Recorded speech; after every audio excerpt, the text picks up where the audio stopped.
Welcome everyone to General English class. Myself Neetu Peter. Since today is the first day of our class, let's have a quick look at the exam pattern. Yes, so our subject, that is General English, has a total of 60 questions, and for each right answer you will be awarded 3 marks and a negative mark of 1 will be deducted for each wrong answer. So, as I said, there are a total of 60 questions of the General English class for your exam, and so that accounts for a total of 180 marks out of the total 600 marks. So that itself shows how important this subject is in your exam paper. So now let's have a quick look at the syllabus of the General English paper. So നമ്മുടെ സിലബസിലുള്ള topics ഇതൊക്കെയാണ്. Passage completion, അതായത് ഒരു passage തന്നിട്ട് അതിൻ്റെ ഉള്ളിൽ blanks വിടും, എന്നിട്ട് അവിടെ നമ്മൾ അപ്രോപ്രിയേറ്റ് വേർഡ്സ് വെച്ചിട്ട് ഫില്ല് ചെയ്യുക. അത് മോസ്റ്റ്ലി ഒന്നില്ലെങ്കിൽ ആർട്ടിക്കിൾസ് ആവാം, അല്ലെങ്കിൽ പ്രപ്പോസിഷൻസ് വരാം. Okay, next one is prepositions. And next topic is active and passive voice വന്നിട്ട് അത് എഡിറ്റ് ചെയ്യാൻ വരാം.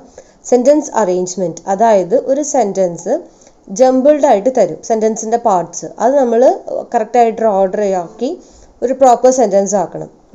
ഇഡിയംസ് ആൻഡ് ഫ്രേസസ്, അതും ഒരു സെപ്പറേറ്റ് ടോപ്പിക്കാണ്. സോ ഇതിൽ മെയിൻലി ക്വസ്റ്റ്യൻസ് വരുന്നത് എങ്ങനെയാണെന്ന് വെച്ചാൽ, ഒരു ഇഡിയം തന്നിട്ട് ആ 4 ഓപ്ഷനിൽ നിന്ന് അതിൻ്റെ മീനിങ് ഏതാണെന്ന് കണ്ടുപിടിക്കാൻ വരും. അതാണ് ഇഡിയംസ് ആൻഡ് ഫ്രേസസിൽ നിന്ന് വരുന്ന ക്വസ്റ്റ്യൻസ്. ഫിൽ ഇൻ ദ ബ്ലാങ്ക്സിൽ either it can be fill with proper prepositions, അല്ലെങ്കിൽ വേർഡ്സ് തരും. ഒരു 3-4 വേർഡ്സ് തന്നിട്ട് fill in with the appropriate word, അതാണ് ഫിൽ ഇൻ ദ ബ്ലാങ്ക്സ് വരിക. നെക്സ്റ്റ് വരുന്ന പാസേജ് കംപ്ലീഷൻ എന്ന് വെച്ചാൽ നമ്മുടെ കോംപ്രിഹെൻഷൻ ക്വസ്റ്റ്യൻ ആണ്. അതായത് ഒരു പാസേജ് തന്നിട്ട് അത് വായിച്ച് അതിൻ്റെ മീനിങ് മനസ്സിലാക്കി അതിനെ ബേസ് ചെയ്തിട്ടുള്ള കുറച്ച് ക്വസ്റ്റ്യൻസ്, മോസ്റ്റ്ലി 4 to 5 ക്വസ്റ്റ്യൻസ് ആണ് വരാറ്. Next one is spotting the error. Yes, അപ്പോൾ സെൻറ്റൻസ് ഇംപ്രൂവ്മെൻറ്റിൻ്റെ എറർ കറക്ഷനിൽ വരുന്ന എന്താണെന്ന് പറഞ്ഞു കഴിഞ്ഞാൽ, സെൻറ്റൻസ് തന്നിട്ട് ഒന്നില്ലെങ്കിൽ അതിന് 4 പാർട്ട് ഡിവൈഡ് ചെയ്തിട്ട് അതിൽ നിന്ന് എറർ ഉള്ള പാർട്ട് ചൂസ് ചെയ്യാൻ പറയും. ഓർ എൽസ് ഒരു സെൻറ്റൻസ് തരും, അതിൽ നിന്നും ഒരു പാർട്ട് അവർ പെർട്ടിക്കുലർലി മാർക്ക് ചെയ്തിട്ടുണ്ടാവും. അപ്പോൾ അതിന് പകരം അതിനേക്കാളും അപ്രോപ്രിയേറ്റ് ആയിട്ടുള്ളൊരു പാർട്ട് ചൂസ് ചെയ്ത് ആ ഓപ്ഷൻ മാർക്ക് ചെയ്യാൻ പറയും. ഓക്കെ, സോ അത് തന്നെയാണ് സബ്സ്റ്റിറ്റ്യൂഷൻ്റെ ഇതിലും വരിക. പിന്നെയുള്ളത് സിനോണിംസ് ആൻഡ് ആൻറ്റോണിംസ്. ഇപ്പോൾ ഈ സിനോണിംസ് ആൻഡ് ആൻറ്റോണിംസ് വരുന്ന സിനോണിംസിൽ ഒരു വേർഡ് തന്നിട്ട് അതിനോട് ഒരു 4 ഓപ്ഷൻ തരും. So find out the word which is most similar in meaning to the above given word in the question, അതാണ് സിനോണിംസിൽ വരിക. ആൻറ്റോണിംസിൽ അതുപോലെ തന്നെ ഒരു വേർഡ് തന്നിട്ട് അതിൻ്റെ ഏകദേശം ഓപ്പോസിറ്റ് മീനിങ് വരുന്ന ഒരു വേർഡ് ചൂസ് ചെയ്യാൻ പറയും. ഓക്കെ, സോ അത് തന്നെയാണ് അതിനകത്ത് എല്ലാം വരിക. സോ പാര കംപ്ലീഷൻ, ജോയിൻ സെൻറ്റൻസസ്, അതൊക്കെ നമ്മൾ നേരത്തെ പറഞ്ഞ പോലെ തന്നെ ഒരു പാരഗ്രാഫ് വന്ന് അതിൻ്റെ ഫിൽ ഇൻ ദ ബ്ലാങ്ക്സ് തന്ന് ഒന്നില്ലെങ്കിൽ കറക്റ്റ് വേർഡ് ആയിരിക്കാം, അല്ലെങ്കിൽ പ്രപ്പോസിഷൻ ആയിരിക്കാം, അല്ലെങ്കിൽ എന്താണ് അവിടെ മിസ്സിങ് അത് ഫില്ല് ചെയ്യാൻ പറഞ്ഞായിരിക്കും വരിക. പിന്നെ ഓവറോൾ നമ്മുടെ ഒരു എക്സാമിൻ്റെ പാറ്റേൺ നോക്കുകയാണെങ്കിൽ കൂടുതൽ ഇമ്പോർട്ടൻസ് വൊക്കാബുലറിക്കാണ് കൊടുത്തേക്കുന്നത്. അതായത് ഈ സിനോണിംസ്, ആൻറ്റോണിംസ്, സ്പെല്ലിങ്സ്, കറക്റ്റായിട്ടുള്ള സ്പെല്ലിംഗ് കണ്ടുപിടിക്കുക, അതുപോലെ ഇഡിയംസ് ആൻഡ് ഫ്രേസസ്, അപ്പോൾ അങ്ങനെയുള്ള വൊക്കാബുലറിക്കാണ് കൂടുതൽ importance. So improvement of our vocabulary is very crucial to score marks in this examination. So we will be dealing with each of these topics in detail in the coming classes. So അതിനുള്ളിൽ നിങ്ങൾ ചെയ്യേണ്ട കാര്യം വെച്ചാൽ നിങ്ങളുടെ vocabulary improve ചെയ്യാനുള്ള steps നിങ്ങൾ തന്നെ എടുക്കുക. First one, improve your reading. ഒരു ഇംഗ്ലീഷ് ന്യൂസ് പേപ്പറിൻ്റെ അറ്റ്ലീസ്റ്റ് 1 ന്യൂസ് എങ്കിലും കംപ്ലീറ്റ് ആയിട്ട് ഒരു ദിവസം വായിക്കുക. സോ ഇങ്ങനെ നമ്മൾ പേപ്പർ വായിച്ചാൽ നമുക്ക് കിട്ടുന്ന ഗുണങ്ങൾ it is 3-fold. Okay, first one എന്ന് പറഞ്ഞു കഴിഞ്ഞാൽ നമ്മുടെ സബ്ജക്റ്റിൻ്റെ വശത്ത് നിന്ന് നോക്കുമ്പോൾ നമ്മുടെ സെൻറ്റൻസ് സ്ട്രക്ചേഴ്സ് ആയിട്ടുള്ള ഫെമിലറൈസേഷൻ കൂടും, നമ്മുടെ വൊക്കാബുലറി നമ്മൾ അറിയാതെ തന്നെ ഇംപ്രൂവ് ചെയ്യും. ആൻഡ് ഫൈനലി നിങ്ങൾക്കൊരു ജനറൽ നോളേജ്, അതും ഈ പേപ്പറിൻ്റെ ഒരു പാർട്ടാണ്, അത് വളരെ നന്നായിട്ട് ഇംപ്രൂവ് ചെയ്യും. So I hope you take the necessary action. So with this note we will move on to today's topic, prepositions. So ഇന്ന് നമ്മൾ ഡിസ്കസ് ചെയ്യാൻ പോകുന്നത് പ്രപ്പോസിഷൻസ് ആണ്. ആൻഡ് ഈ ഒരു ടോപ്പിക്കിനെ പറ്റി പറയുവാണെങ്കിൽ ഇത് കുറച്ച് ട്രിക്കിയാണ്, പക്ഷേ നമുക്ക് കറക്റ്റായിട്ട് when, where and how to use it അത് അറിയാവുന്നുണ്ടെങ്കിൽ വളരെ എളുപ്പം മാർക്ക് ലഭിക്കാവുന്ന ഒരു ടോപ്പിക് കൂടിയാണ്. നമ്മുടെ എക്സാമിന് കണ്ടുവരുന്ന ഒരു പാറ്റേൺ എന്താണെന്ന് വെച്ചാൽ, ഈ ഒരു ടോപ്പിക്കിൽ നിന്ന് you can expect some 4 to 5 questions. So Without much delay, let's move on to the topic. So let's start with the definition. Preposition is a word or phrase which is used before a noun phrase or pronoun. Preposition indicates the relationship of its object to the rest of the sentence as shown in the examples. ഈ preposition എന്ന് പറയുന്നത് it can be a word or phrase. Phrase എന്ന് പറഞ്ഞാൽ എന്താ? It's a group of words, right? Yes. And ഇതിന്റെ function എന്താണെന്ന് വെച്ച് കഴിഞ്ഞാൽ it shows relationship of an object to the rest of the sentence. ഇത് നമുക്ക് എങ്ങനെയാണെന്ന് കുറച്ച് എക്സാമ്പിൾസിലൂടെ കാണാം. So the first example is the book is on the table. ഇവിടെ on എന്ന് പറയുന്ന prepositionന്റെ function എന്താണ്? It says that the book is kept on top of the table, അല്ലേ? അല്ലെങ്കിൽ ആ ബുക്ക് ആ ടേബിളിൽ എവിടെയാണ് ഇരിക്കുന്നത്, ഒരു പൊസിഷൻ ഇൻഡിക്കേറ്റ് ചെയ്യാനാണ് ഈ ഒരു preposition അവിടെ ഉപയോഗിക്കുന്നത്. അതേപോലെ തന്നെയാണ് നെക്സ്റ്റ് എക്സാമ്പിളും. The book is leaning against the table. അവിടെയും അതിന്റെ പൊസിഷനാണ് കാണിക്കുന്നത്. She held the book over the table. The book is beneath the table. The book is beside the table. And she read the book during the class. ഇവിടെ എന്താണ്? അതിന്റെ ആ ഒരു time period ആണ് കാണിക്കുന്നത്. So during is a proposition used to indicate time. Next നമുക്ക് common ആയിട്ട് ഉപയോഗിക്കുന്ന ചില പ്രൊപോസിഷൻസ് കാണാം. So look at the image carefully.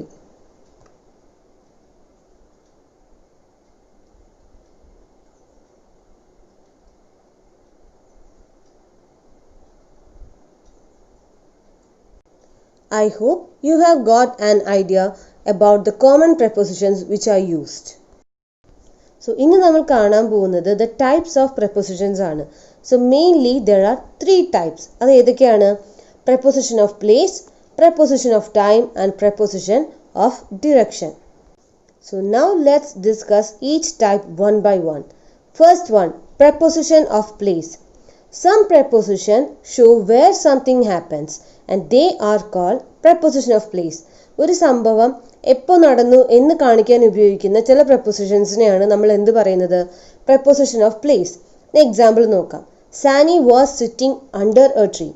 So Sani ആ ട്രീയുടെ എവിടെ ഇരിക്കുന്നു എന്നാണ് ഈ ഒരു അണ്ടർ എന്നുള്ള പ്രൊപ്പോസിഷൻ വഴി നമ്മൾ ഇൻഡിക്കേറ്റ് ചെയ്യുന്നത്. Next example, there's a wooden floor underneath the carpet. So അവിടെയും നമ്മൾ അതിൻ്റെ ഒരു പൊസിഷനാണ് കാണിക്കുന്നത്. വുഡൻ ഫ്ലോർ കാർപ്പറ്റിൻ്റെ എവിടെയാണ്? അതിൻ്റെ അടിയിലാണ്. So that is indicated using the proposition underneath. Similarly, the next example is some geese flew over their house. John and Sarah were hiding inside the wardrobe. There was a tree beside the river. I have a friend who lives in America. So I hope you have got an idea of preposition of place. So അടുത്തായിട്ട് നമ്മൾ discuss ചെയ്യാൻ പോകുന്നത് preposition of direction ആണ്. So some prepositions show where something is going. They are called preposition of direction. അതായത് ഒരു ഒബ്ജക്റ്റിന്റെ action നടക്കുന്ന direction അത് ഇൻഡിക്കേറ്റ് ചെയ്യാനാണ് നമ്മൾ preposition of direction ഉപയോഗിക്കുന്നത്. സോ എക്സാമ്പിൾസ് നോക്കാം. The boys chased after each other. So ഇവിടെ ആഫ്റ്റർ എന്നുള്ള preposition ആണ് ആ ഒരു ആക്ഷന്റെ ഡിറക്ഷൻ ഇൻഡിക്കേറ്റ് ചെയ്യുന്നത്. Next one, the football rolled down the hill and here the preposition used is down. A man was walking his dog along the river bank. The freeway goes right through the city. We were traveling towards Miami. Next, let's have a look at the preposition of time. So some prepositions show when something happens. They are called preposition of time. അതായത് ഒരു event അല്ലെങ്കിൽ ഒരു സംഭവം നടക്കുന്ന ടൈമിനെ indicate ചെയ്യാൻ ഉപയോഗിക്കുന്ന prepositionsനെയാണ് നമ്മൾ എന്ത് പറയുന്നത്? preposition of time എന്നുള്ളത്. എക്സാമ്പിൾ നോക്കാം. School starts at 9 o'clock. So here the preposition is used as at. We are going to the zoo on Sunday. No, you can't watch a video. It's past your bedtime already. I visited my grandparents during the summer. Next example, you must finish the work by Friday. I'll do my homework before dinner. So with this we come to an end to the different types of prepositions. Next we will discuss certain rules which are to be followed while using prepositions. അതായത് അടുത്ത നമുക്ക് കുറച്ച് rules നോക്കാം. അതായത് ഈ prepositions ഉപയോഗിക്കുമ്പോൾ നമ്മൾ നമ്മുടെ മനസ്സിൽ വെക്കേണ്ട ചില റൂൾസ് ഉണ്ട്. സോ ഈ ഒരു റൂൾസ് അറിയാമെങ്കിൽ നമുക്ക് നമ്മുടെ സൈഡിൽ നിന്നുണ്ടാകാവുന്ന ചില ചെറിയ മിസ്റ്റേക്സ് ഒഴിവാക്കാൻ കഴിയും. So now let's move on to the rules. Rule 1. You may end a sentence with a preposition. Just do not use extra prepositions when the meaning is clear without them. അതായത് ഈ rule പറയുന്നത് നമ്മുടെ unnecessary use of പ്രപ്പോസിഷൻ്റെ കാര്യമാണ്. നമുക്കൊരു sentence അവസാനിപ്പിക്കുമ്പോൾ preposition ഉപയോഗിക്കാം, പക്ഷേ ആ ഒരു അവസാനിപ്പിക്കുന്ന പ്രപ്പോസിഷൻ ഇല്ലാതെ തന്നെ ആ ഒരു സെൻറ്റൻസിൻ്റെ മീനിങ് ക്ലിയർ ആണെങ്കിൽ we should avoid using such prepositions. പിന്നെ ഈ പ്രപ്പോസിഷൻസ് അവസാനം മാത്രമല്ല ഈ സെൻറ്റൻസിൻ്റെ ഇടയ്ക്കും വരാം. സോ സ്ലൈഡിൽ കാണാൻ പറ്റുന്നത് പോലെ ഈ correct option is given towards your left side and the incorrect usage is given on the right. So the first example is where did he go, and this is the correct usage. So what is the incorrect version? Where did he go to? അപ്പോൾ ഇങ്ങനെയും നമുക്ക് ഒരാളോട് പറയാനുള്ള പ്രവണതയുണ്ട്. അതായത് എങ്ങനെ where did he go to, അവിടെ ടുവിൻ്റെ ആവശ്യമില്ല. Because where did he go എന്ന് ചോദിക്കുമ്പോൾ തന്നെ നമ്മളുടെ ആ ക്വസ്റ്റ്യൻ്റെ മീനിങ് ക്ലിയർ ആണ്. സോ ആ ഒരു ടുവിൻ്റെ അൺനെസസറി യൂസേജ് അവിടെ ആവശ്യമില്ല. Second example, where did you get this? അവിടെ തന്നെ നമ്മുടെ മീനിങ് ക്ലിയർ ആണ്. പിന്നീട് നമ്മൾ where did you get this at എന്ന് പറഞ്ഞൊരു പ്രപ്പോസിഷൻ പിന്നെയും അവിടെ ഉപയോഗിക്കേണ്ട കാര്യമില്ല. Next example, I will go later. അവിടെ തന്നെ നമ്മൾ പിന്നീട് പോയിക്കോളാം എന്നുള്ള മീനിങ് ക്ലിയർ ആണ്. സോ പിന്നീട് നമുക്ക് അവിടെ ഒരു I will go later on എന്നുള്ളൊരു പ്രപ്പോസിഷൻ ഉപയോഗിക്കേണ്ട ആവശ്യമില്ല. So similar is the case with the next examples. Take your shoes off the bed and not take your shoes off your bed. Let's cope with stress is right and let's cope up with stress is wrong. Cut it into small pieces and not cut it up into small pieces. അവിടെ ആ ഒരു അപ്പിൻ്റെ ആവശ്യം ഇല്ല. The correct usage is cut it into small pieces. So rule number 2 is use the preposition on with expressions that indicate the time of an occurrence. In example വെച്ച് നമുക്ക് നോക്കാം. He was born on December 23rd. അതായത് ഒരു സംഭവം എപ്പോൾ നടന്നു എന്നുള്ളത് കറക്റ്റായിട്ട് ഇൻഡിക്കേറ്റ് ചെയ്യണമെങ്കിൽ നമ്മളവിടെ ഏത് പ്രപ്പോസിഷൻ ഉപയോഗിക്കണം? On. And next one is we will arrive on the 4th. അവിടെ കറക്റ്റായിട്ട് പറയുന്നുണ്ട് ഇന്ന ദിവസം വരും. അങ്ങനെ ആ സ്പെസിഫിക്കേഷൻ വരുമ്പോഴാണ് നമ്മൾ എന്ത് ഉപയോഗിക്കുന്നത്? ഓൺ ഉപയോഗിക്കുന്നത്. Okay, I hope it's clear. So next rule is rule number 3. The preposition of should never be used in place of have. അതായത് ഹാവ് ഉപയോഗിക്കേണ്ട സ്ഥലത്ത് ഒരിക്കലും നമ്മൾ അവിടെ നിന്ന് അതിനെ റീപ്ലേസ് ചെയ്ത് ഓഫ് ഉപയോഗിക്കരുത്. നമുക്ക് ഒരു എക്സാമ്പിൾ നോക്കാം. The correct usage is I should have done it and not I should of done it. So rule number 4 is between refers to 2 and among is used for 3 or more.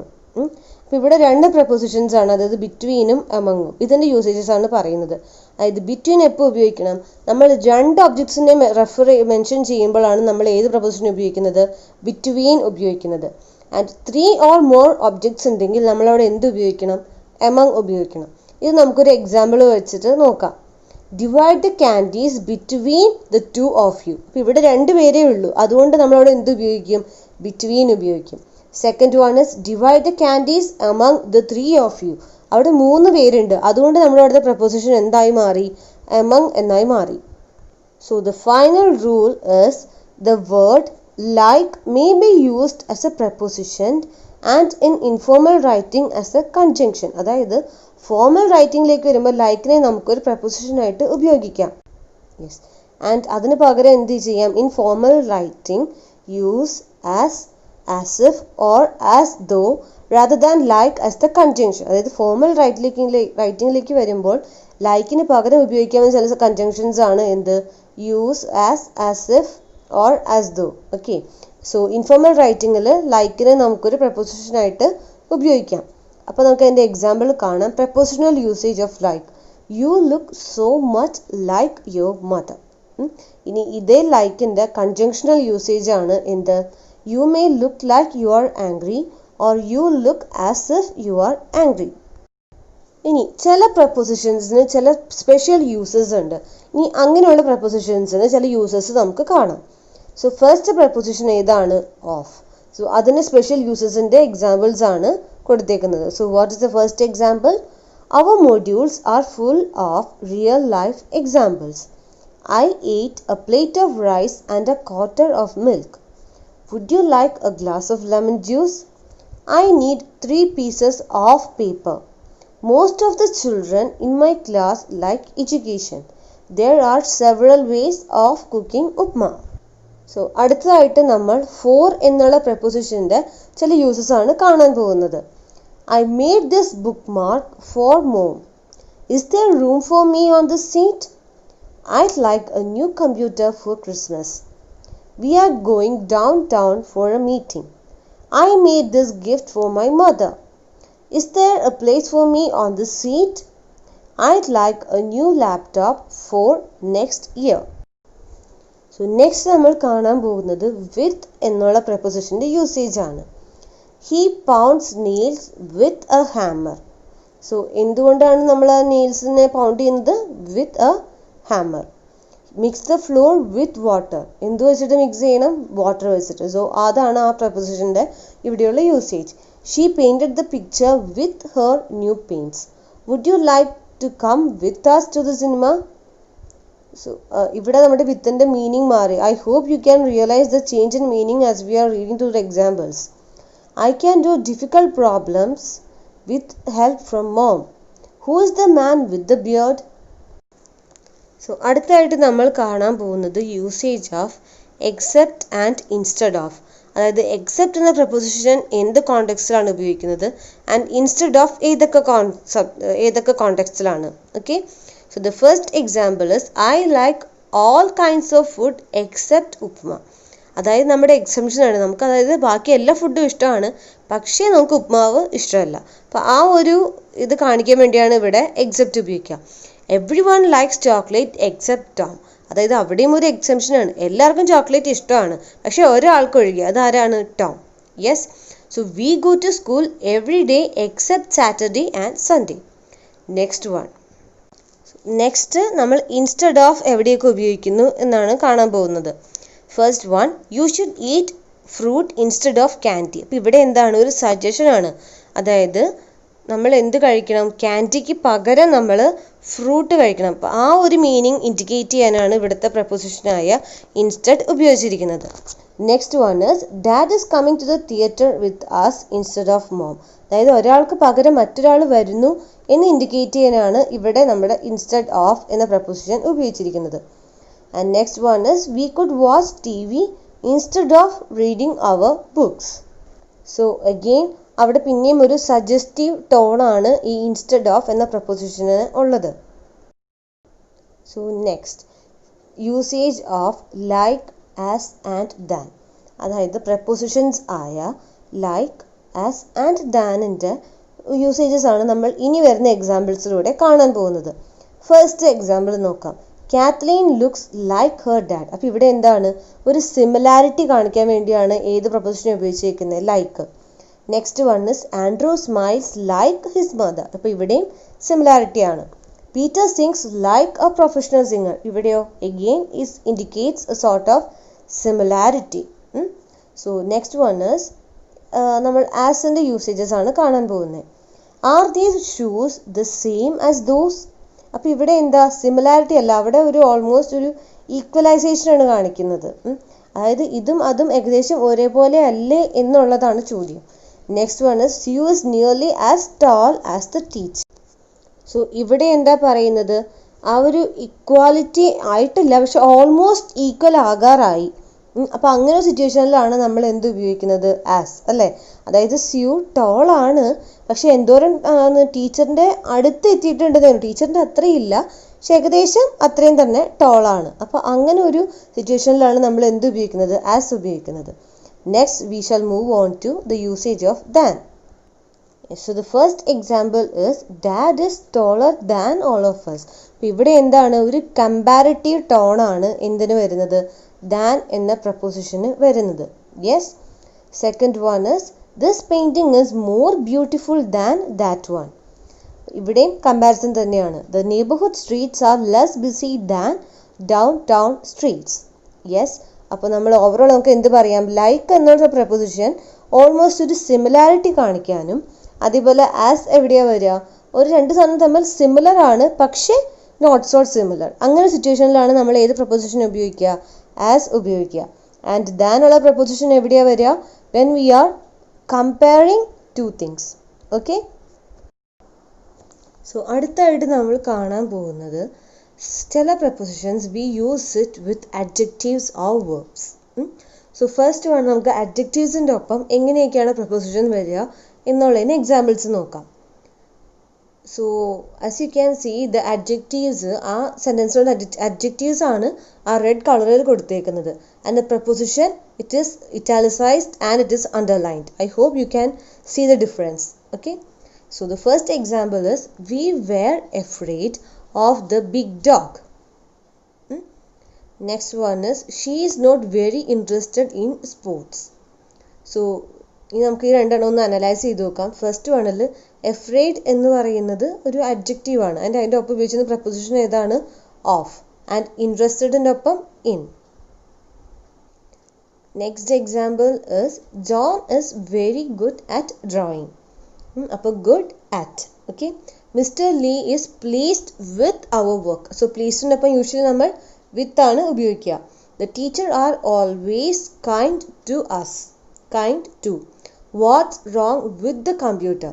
So ഈ examples വഴി നമ്മൾ ശ്രദ്ധിക്കേണ്ടതെന്ന് വെച്ച് കഴിഞ്ഞാൽ ചില അഡ്ജക്റ്റീവ്സിനൊപ്പം ചില prepositions ആണ് use ചെയ്യുക. അതിനാണ് ഞാൻ ഈ എക്സാമ്പിൾസ് ഫുള്ള് ഇതിനകത്ത് ഇൻക്ലൂഡ് ചെയ്തേക്കുന്നത്.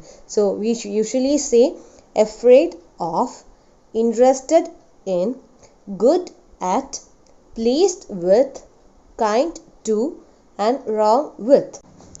Yes, so ഇത്രയുമാണ് എന്ത് അഡ്ജക്റ്റീവ്സിൻ്റെ ഒപ്പം എങ്ങനെയാണ് ഓരോ പ്രപ്പോസിഷൻ വരിക എന്നുള്ളതിൻ്റെ എക്സാമ്പിൾസ്. സോ നെക്സ്റ്റ് നമുക്ക് ഒരു വേർബിൻ്റെ ഒപ്പം വരുമ്പോൾ എങ്ങനെ വരുമെന്ന് നോക്കാം. Yes, so prepositions are used with some verbs.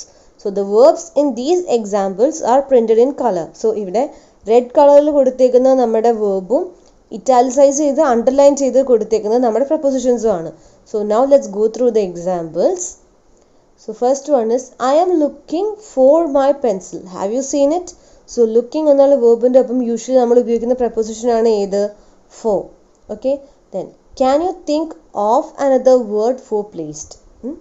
Think of. Okay, does this book belong to you? So ബിലോങ്ങിൻ്റെ ഒപ്പം യൂഷ്വലി നമ്മൾ ഉപയോഗിക്കുന്ന പ്രപ്പോസിഷനാണ് to. We are listening to CDs. Listening to.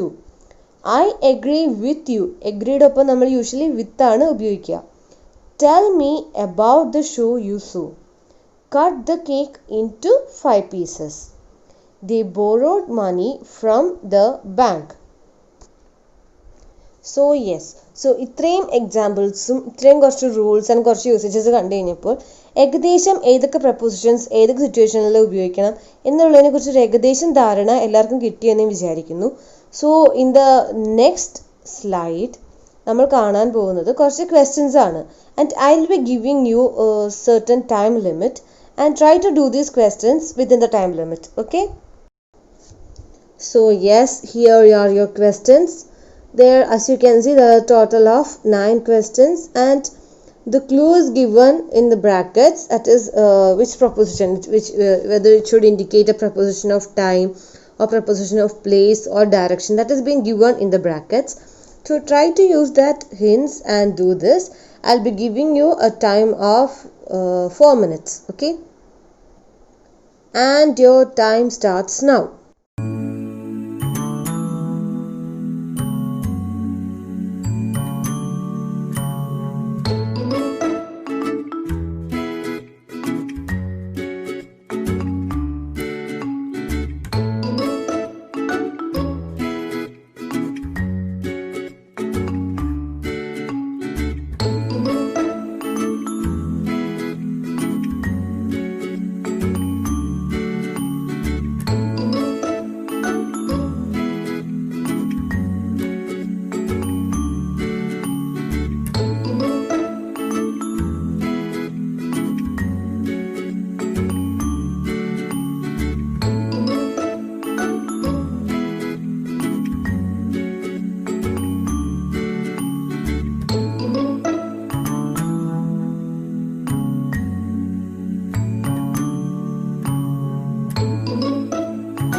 So here are the answers to the questions.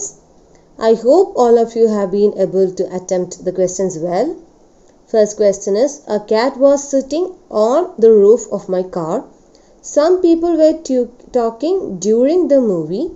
A man was coming towards us on his bike. The party starts at 6 o'clock. She put the book in her bag.